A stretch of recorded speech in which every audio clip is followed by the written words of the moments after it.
Hallo liebe Zuschauer, ich möchte euch heute was vorstellen, weil ja nun bald Ostern ist, möchte ich gern einen Hasen aus Ton modellieren und einen Hasen backen im Hefeteig. So mal zum Vergleich. Ne? Ich wünsche euch viel Spaß beim Zuschauen. Ja, ich möchte euch jetzt als erstes die Tonvariante vorstellen. Also ich modelliere erstmal diesen irgendeinen Hasen aus der Fantasie in Ton. Beim Ton ist es immer ganz wichtig, dass man einen Hohlkörper hat, weil sonst das im Ofen richtig zerknallt. Deswegen muss man da einen Hohlkörper modellieren möglichst. Und ich mache das ganz einfach. Ich nehme ein bisschen Zeitung, mache da eine Kugel und modelliere ringsrum den Ton. Und lasse dieses Papier da drin, da passiert nichts, das verbrennt alles nachher wieder im Brennofen. Und so könnt ihr das hier schön sehen. Ringsrum immer wieder eine Schicht, damit er einigermaßen rund wird, dieser schöne Körper. So entsteht der Hasenkörper.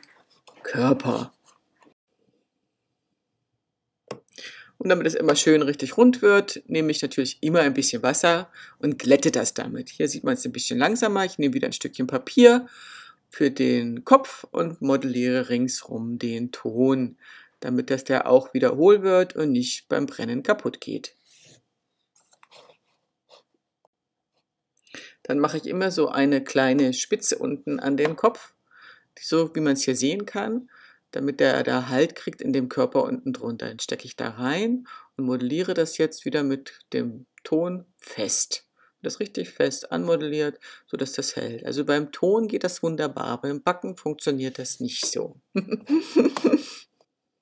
Jetzt konnte man schon sehen, einfach ein Stückchen kleines Ton, den habe ich als Schwanz modelliert und jetzt werden die Öhrchen festgemacht. Und die Ohren sind dann im Ton auch sehr weich, ist beim Brot oder beim Backen natürlich genau das gleiche.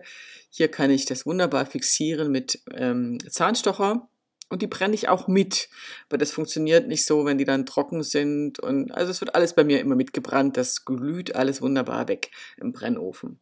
Also so reinstecken, ranfixieren, ein bisschen verschwemmen mit Wasser und Ton und dann hält das.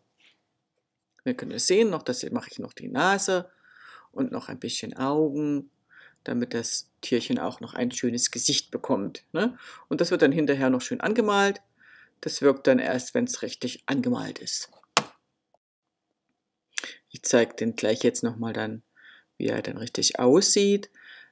Wird alles nochmal schön fixiert. Das ist immer ganz wichtig. Ich habe auch ganz wenige Hilfsmittel. Ich nehme da wirklich nur einen Zahnstocher, meine Hände und Ton und Wasser halt ein bisschen. Ne? Manchmal brauche ich auch noch ein bisschen. Jetzt hole ich gerade ein Messer raus.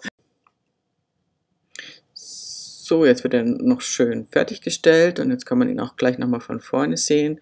Die Augen und die Nase und ein bisschen habe ich noch das, was so typisch ist für einen Hase, ne? Jetzt sieht man ihn schon ein bisschen besser. Man kann das immer nicht so modellieren und filmen, das ist ganz schwierig. Und noch ein paar Hasenzähne mache ich da noch ran. Alles mit Wasser fest klebt. Wunderbar, sieht schnucklig aus. Und dann wird er getrocknet erstmal und dann muss der brennen.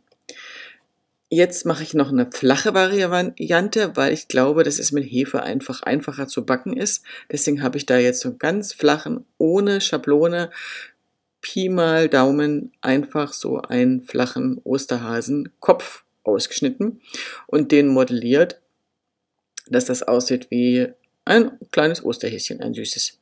Ne, mit Nase oben, das war eine kleine wackelige Stelle.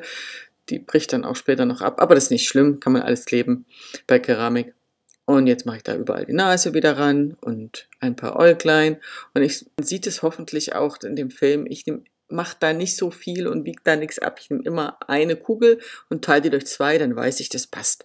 Wird immer gleichmäßig für rechts und links, für die rechte und die linke Seite. So funktioniert das eigentlich auch immer ganz gut. Kleiner flacher Hase, schon fertig. So, der erste Hase ist fertig gebrannt. Hier kann man das wunderbar sehen, dass ich das Papier mitgebrannt habe. Das fällt da jetzt auch gleich raus. Und oben sind die Löcher auch noch da von den Zahnstochern. Die werden jetzt einfach übermalt. Die sieht man dann später überhaupt nicht mehr. Seht ihr das? Wunderbar, oder? Jetzt male ich die Hasen nur noch fertig an. Dann werden sie noch schön glasiert in farbloser Glasur und nochmal gebrannt. Und schon habe ich die Tonvariante fertig.